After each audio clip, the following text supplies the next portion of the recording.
I finally played my first Pikmin game, and it was Pikmin 3. So the first game was released back in 2001 for the GameCube, and the second one was released in 2004 for the GameCube. Pikmin 3 was not released until 2013, so it was 9 years later, and it was also released on the Wii U. Developed and published by Nintendo. Now, it's kind of sad that everything that was made on the Wii U kind of lived and died there. In the beginning, anyway. Like, anything released on the Wii U, it was just on the struggle bus, which is why Nintendo has, over the years, ported everything from the Wii U to the Nintendo Switch, which I think is a good thing. There's still a few more games that we're waiting for.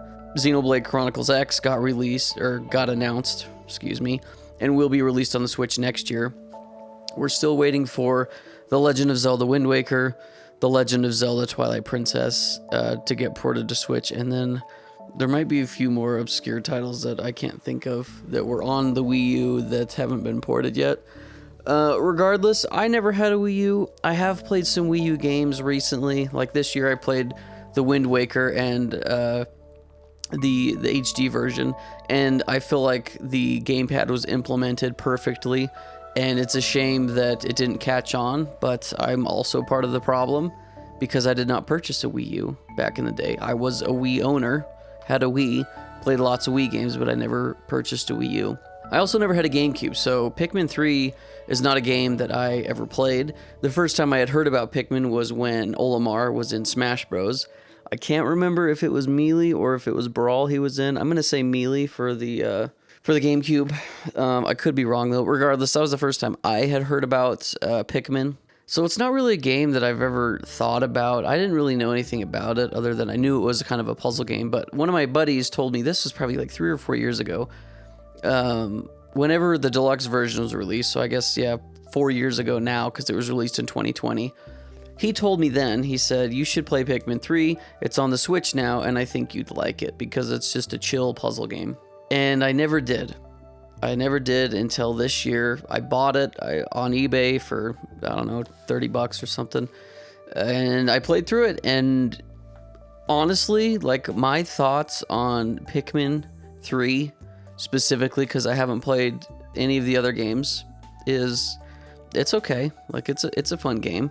Now, I couldn't really find sales numbers of the original, the Wii U one, just because the Wii U didn't sell very good, and I know in Japan it sold a few 100,000 copies, and because of that it ended up selling like 22 or 23,000 Wii U units just when Pikmin 3 was released. So I know it's a pretty popular game, but the deluxe version I was able to find numbers on, which according to the wiki was 2.4 million copies by 2022, so just in 2 short years.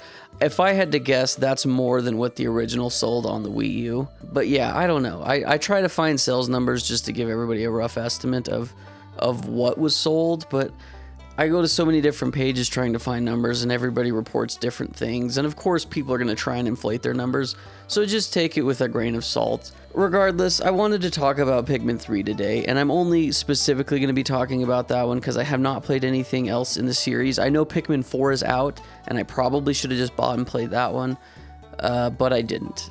And I probably will, eventually. I don't know, we'll see, because my time with Pikmin 3 was fine. It's not like a game that I was itching to play every single day. Like, I was going to sleep thinking about Pikmin 3. Like, no, that wasn't it. But the basic gameplay is you are space guys that get stranded on a planet, and you meet these little Pikmin guys, and they're there to help you out because you help them. They're just these cute little guys that are just trying to be helpful, and there's lots of different types of Pikmin that do different things. You've got blue Pikmin, which can swim while the other Pikmin drown.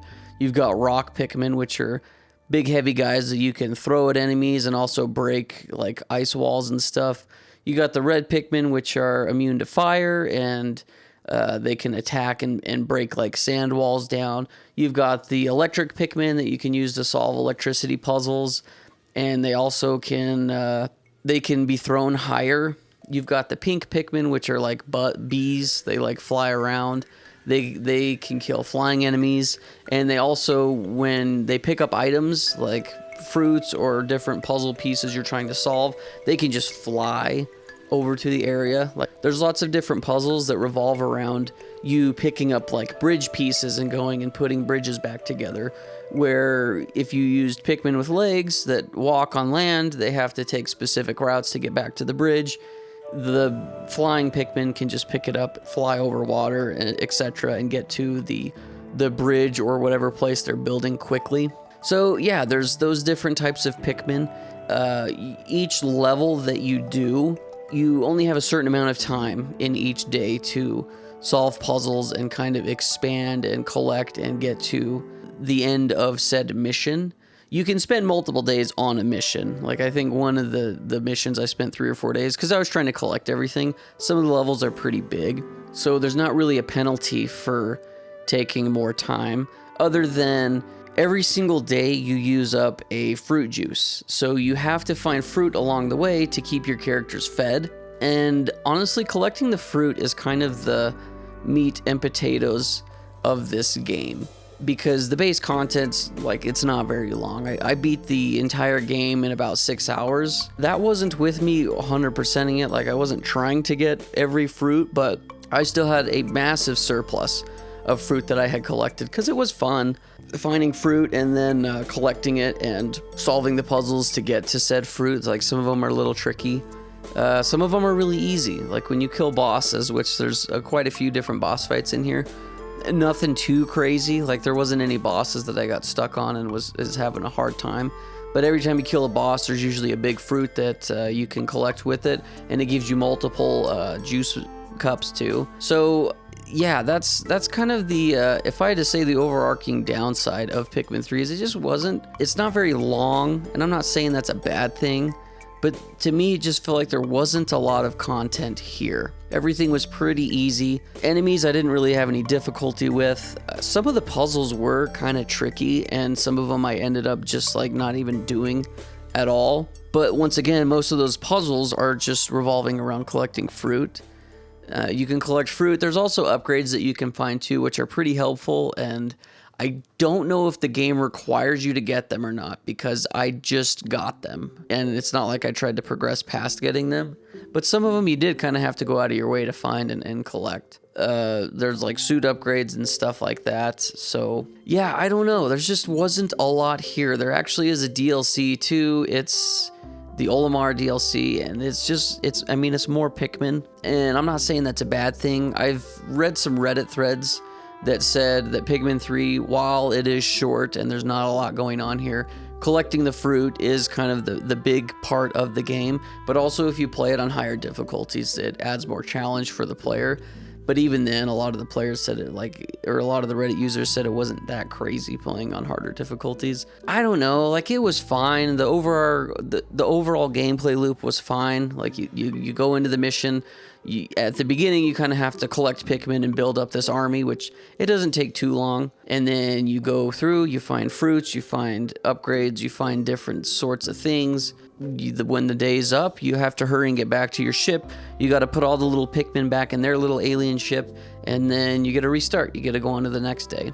So yeah, it just wasn't anything crazy. I don't know if the other 3 other Pikmin games besides number 3, so 1, 2, and 4, I'm assuming they're very similar to this one. Like I said, it's not terrible. It wasn't a terrible game. It was I did have fun, but it's just not what I expected. And then when I completed the game and I was only 6 hours in, I thought, that was kind of it, right? Like, it's just, okay, I guess we're done. The Pikmin are fun, though. Like, it's fun having different types of Pikmin that do different things, help you solve different puzzles, getting past walls, going in water, doing that sort of thing. Different Pikmin fight better against different monsters. So there's a little bit of strategy to all that. It is kind of sad when Pikmin die, like they'll drown or get killed by other monsters, and you do kind of feel bad. But once again, it's very easy to build your Pikmin army back up. Nothing too crazy there. So I don't know. That's kind of just my overall thoughts on Pikmin 3. Like, it's a fine game. It wasn't anything crazy to write home about. And I probably will play the other games eventually. I think Pikmin 4 will probably be my next one that I play. And then after that, maybe I'll go back and play 1 and 2 on the GameCube. But we'll see. I don't really know. This definitely wasn't my favorite game I've played this year, but it was fine. I'm glad that I finally played a Pikmin game, so now I know what everybody's talking about when it comes to Pikmin. Not that I have a lot of friends that talk about Pikmin, but the game definitely gets thrown around there in conversation. So I don't know. That's my thoughts on Pikmin 3. Let me know what you guys think down below. Is there stuff that I missed? Things that you like? Things that you didn't like? Do I need to go back and try it on harder difficulties? I don't know. You tell me. Anyway, thank you guys for watching, and as always, keep it rad.